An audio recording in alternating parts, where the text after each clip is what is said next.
Hindi naman ibig sabihin kapag walang-wala ka na or ikaw lang ang laging may problema, pinabayaan ka na ng Panginoon or hindi na makatarungan ang mga nangyayari sa buhay mo.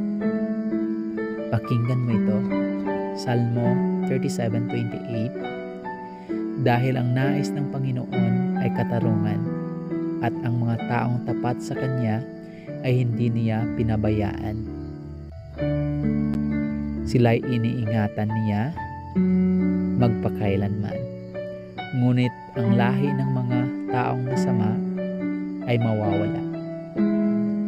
Marahil paraan ng Panginoon na maranasan natin ang mga bagay na hindi natin inaasam.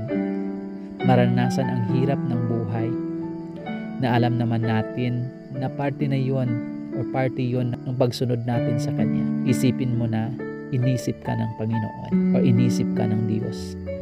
Hindi Kanya pinabayaan.